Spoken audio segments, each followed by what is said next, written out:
ज्येष्ठा गौरी कहाणी. आटपाट नगर होते. तिथे एक गरीब ब्राह्मण राहत होता.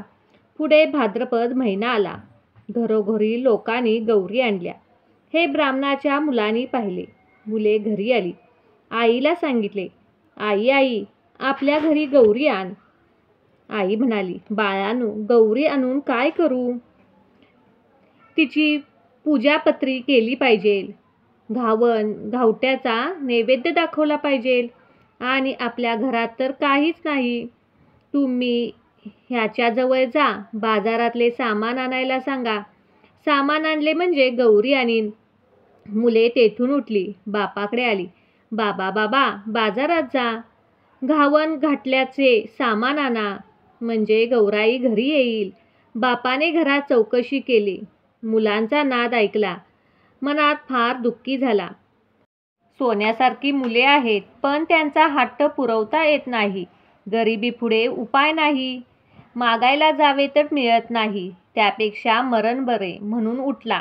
देवाचा धावा केला. तळ्याच्या पारी गेला. जीव द्यायला म्हणून निश्चय केला. अर्ध्या बोटेवर गेला. इतक्यात संध्याकाळ झाली. जवळच एक म्हातारी सुवासीन भेटली. तिने त्याची चाहूल ऐकली. कोण म्हणून विचारले. ब्राह्मणाने हकीकत सांगितली. म्हातारीने बोधाच्या 4 गोष्टी सांगितल्या. ब्राह्मणाने म्हातारीला घरी आणलं. बायकोनं दिवा लावला. चौकशी केली. पाहुणीबाई कोण आल्या म्हणून विचारले. नवऱ्याने आजी म्हणून सांगितले. बायको घरात गेली.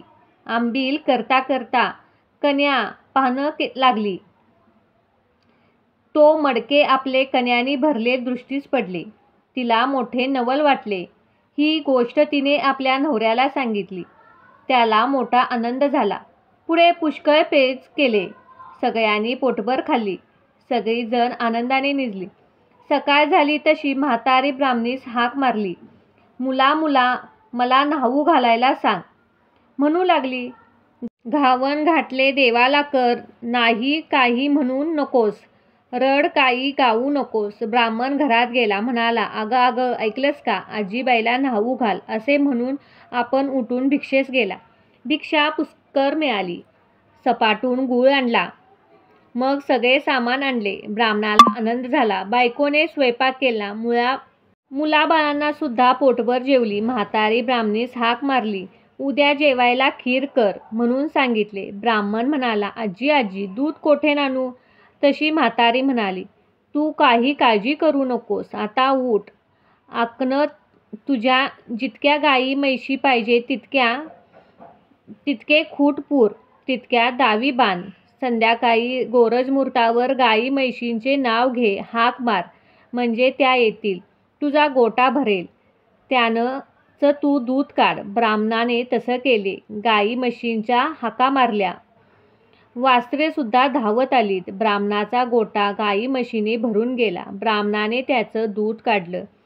दुसऱ्या दिवशी खीर केली. संध्याकाळ झाली तशी म्हातारी म्हणाली, मुला मुला, मला आता पोचती कर. ब्राह्मण म्हणू लागला, आजी, आपल्या कृपेने मला सगळे प्राप्त झाले.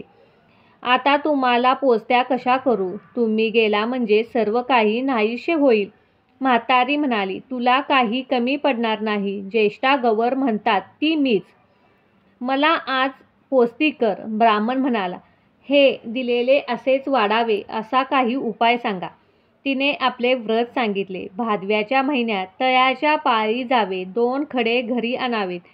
ऊन पाण्याने धुवावेत. ज्येष्ठा गौरी व कनिष्ठ गौरी म्हणून त्यांची स्थापना करावी.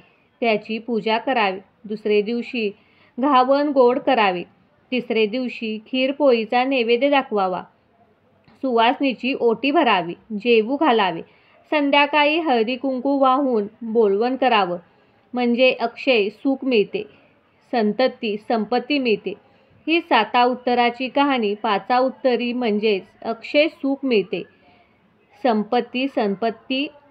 संतती मिळते. ही 7 उत्तराची कहाणी. 5 उत्तरी देवाच्या दारी, गायींच्या गोटी, पिंपळाच्या पारी, सुफळ संपूर्ण.